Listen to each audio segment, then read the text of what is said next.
Load. മൗനത ഒരു ബലഹീനതയല്ല. Silence is not a weakness. നമ്മുടെയൊക്കെ ക്രിസ്തീയ ജീവിതത്തിൽ പലപ്പോഴും പ്രതികരിക്കേണ്ട സാഹചര്യങ്ങൾ കടന്നു വരുമ്പോഴും നമ്മൾ മൗനമായിരിക്കാറില്ലേ? ഇത് കണ്ടിട്ട് ചിലരൊക്കെ നമ്മെ തെറ്റിദ്ധരിക്കാറുണ്ട്.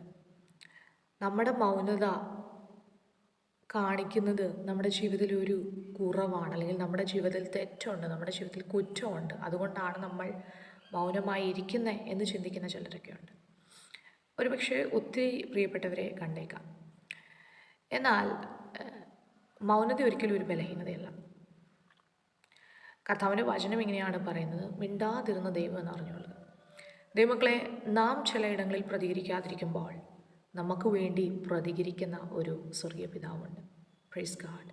നമുക്ക് വേണ്ടി സംസാരിക്കുന്ന ഒരു അപ്പനുണ്ട്.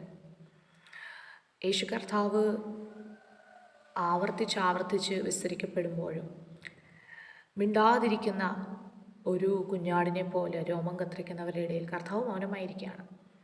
ആ സമയത്ത് പുരോഹിതൻ ചോദിക്കുന്നുണ്ട്, നിന്നെ വിട്ടയക്കാനും നിന്നെ ക്രൂശിക്കാനൊക്കെ എനിക്ക് അധികാരമുണ്ട്. അപ്പോൾ കർത്താവ് പറയുകയാണ്, ഉയരത്തിൽ നൽകപ്പെട്ടിട്ടല്ലാതെ എൻ്റെ മേൽ നിനക്കൊരു അധികാരവുമില്ല. കർത്താവിനോട് മാറി മാറി ചോദിക്കുകയാണ്, നീ തന്നെയാണോ യഹൂദന്മാരുടെ രാജാവ് എന്നൊക്കെ ചോദിക്കുമ്പോൾ കർത്താവ് പലയിടങ്ങളിലും മൗനമാണ്.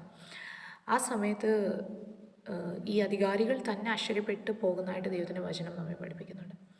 ദൈവമക്കളെ, നമ്മുടെ ജീവിതത്തിൽ കടന്നു വരുന്ന പല വേദനകളുടെ മധ്യത്തിലും നമ്മൾ മൗനമായിട്ടിരിക്കുമ്പോൾ, നമ്മൾ മൗനത പാലിക്കുമ്പോൾ നമുക്ക് വേണ്ടി സംസാരിക്കുന്ന ഒരു സ്വർഗീയ പിതാവുണ്ട്.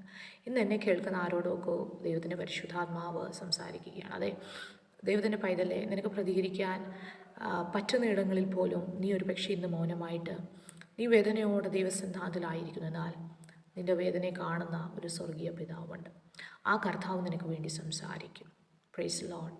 കർത്താവ് നിനക്ക് വേണ്ടി പ്രതികാരകനായി രാപ്പകൽ തന്നോട് നിലവിളിക്കുന്നവരുടെ വിഷയത്തിൽ കർത്താവിന് ദീർഘക്ഷമയുണ്ടെങ്കിലും വേഗത്തിൽ പ്രതികാരം നടത്തി രക്ഷിക്കുന്നത് പോലെ കർത്താവ് ചിലർക്ക് വേണ്ടി ചില പ്രതികാരം നടത്തുവാൻ സമയം അടുത്തിരിക്കുകയാണ്. ദൈവത്തിൻ്റെ പൈതൽ, ഒരു പക്ഷേ നീ ആയിരിക്കുന്ന ജോലി മേഖലയിൽ, ഒരു പക്ഷേ നീ ആയിരിക്കുന്ന സ്കൂളിൽ, കോളേജിൽ, നീ ആയിരിക്കുന്ന സമൂഹത്തിൻ്റെ മധ്യത്തിൽ, നിൻ്റെ കുടുംബത്തിൻ്റെ മധ്യത്തിൽ നിന്നെ നിന്ദിക്കുന്നവർ, പരിഹസിക്കുന്നവരൊക്കെ കണ്ടേക്കാം. എന്നാൽ അവരോടൊന്നും പ്രതികരിക്കാൻ പോകാതെ മൗനമായി ന്യായമായി വിധിക്കുന്നുവെങ്കിൽ, നിങ്ങൾ കാര്യങ്ങളെ ഭരമേൽപ്പിക്കുന്നുവെങ്കിൽ നിങ്ങൾക്ക് വേണ്ടി വിധിക്കുവാൻ സ്വർഗത്തിലെ പിതാവ് എഴുന്നേൽക്കും.